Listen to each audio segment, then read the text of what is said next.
So we're going to talk about partial recovery, right? Half measures avail us nothing. Recovery from addictive disease is not a process of a straightforward line. We learned that. It's up and down and up and down.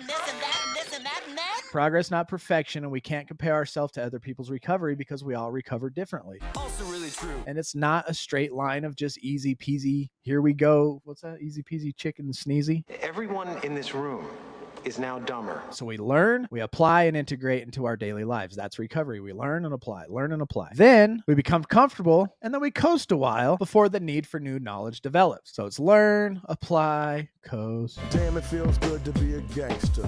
It is common for recovering people to temporarily backslide in their recovery. And this often happens when they are attempting to put their new knowledge to work. The stress of change temporarily gets the best of them, and then they slide back for a while. And as the stress goes down, they talk about how to better manage the situation. They roll up their sleeves and they get started again. Ladies is pimps too, go on, brush your shoulders off. Eventually achieve long-term and comfortable sobriety, but not after a bunch of learning lessons, right? Recovery, not a straight line. It's that jaggedy one. Many recovering people do not make it all the way through the recovery process. Partial recovery begins when they confront a recovery task they believe to be unmanageable or insurmountable. Oh my God, I can't do it. Fatality. Oh my gosh, another stress factor in my life. I'm trying to do my best and this just keeps happening. Many recovering people do not make it all the way through the recovery process. Partial recovery begins when they confront a recovery task they believe to be unmanageable or insurmountable. This insurmountable recovery task is called a stuck point. Being stuck causes them to fail to complete all of the recovery tasks. They may remain uncomfortable and experience a low quality of sobriety. You become stuck and then you're not satisfied. You're not happy. A healthy and productive response to hitting a stuck point is to temporarily back off in order to lower the stress. The next step is to rationally examine the stuck point by discussing it with other people and then seek appropriate help in coping with it. So when you get to this stuck point, you reach out to friends and you ask your support group for help. Those are productive steps into continuing down your path of sobriety. Instead of taking these productive steps, many people who are stuck use denial to cope. Don't forget, denial isn't just a one-time thing. Denial is just embedded inside us with a lot of the stuff that we confront and we've been denying the whole time. And so when we hit these walls in recovery and we get stuck and we use denial to cope with that point, the stuck point produces stress. The denial, while temporarily blocking the awareness of the stress, eventually intensifies it. So the fact that you're in denial unconsciously about it intensifies the stress as you're trying to move through this block in recovery. Partial recovery begins when the stuck point is denied. The person says, my recovery is fine. There's nothing wrong with me.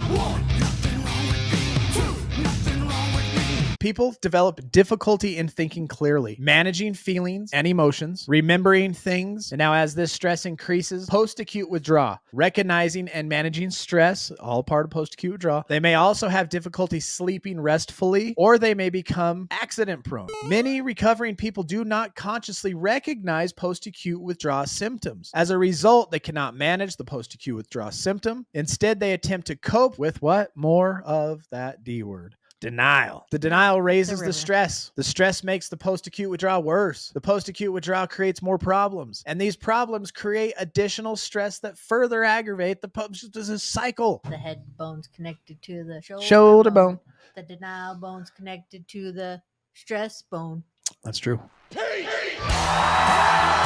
The original stuck point is often overshadowed by severe problems that result from mismanaging the post-acute withdrawal. A person becomes preoccupied with these problems and fails to identify the primary cause of what is happening. He or she becomes progressively more stressed. The increased stress leads to a state of free-floating anxiety and compulsion. The person feels compelled to do something, anything, to relieve the anxiety and compulsion, often adopting compulsive behaviors that temporarily relieve the stress. The compulsive behavior, however, produces additional long-term problems in exchanging for the short-term relief. That's not taking care of the root cause, is it? That's grabbing onto a compulsion, a different type of addiction, and relieving the pain just temporarily and just prolonging it, pushing it off. This whole substitute compulsions, right? In an effort to cope with stress, substitute compulsions such as overworking, overeating, and overspending are used. These compulsive behaviors bring short-term relief but increase the stress stress in the long run. Eventually, the stress leads to an activation of the relapse process, and people experiencing it begin losing control. As the loss of control breaks into conscious awareness, they see the handwriting on the wall. If they keep doing what they are doing, they will use alcohol, drugs, go crazy, or attempt suicide to turn off the pain. At this point, they can often reactivate their recovery programs and life is stabilized. They progress in recovery until the same block is encountered over and over again. So eventually the stress becomes so severe that the relapse process begins to develop. The person recognizes the risk of relapse. It's good to recognize that relapse. That's why we need to understand where we are in our recovery, so that as we talked about it before and we learned it from this book, that we're walking up that down escalator. And That kid is back on the escalator again. as soon as we stop moving up,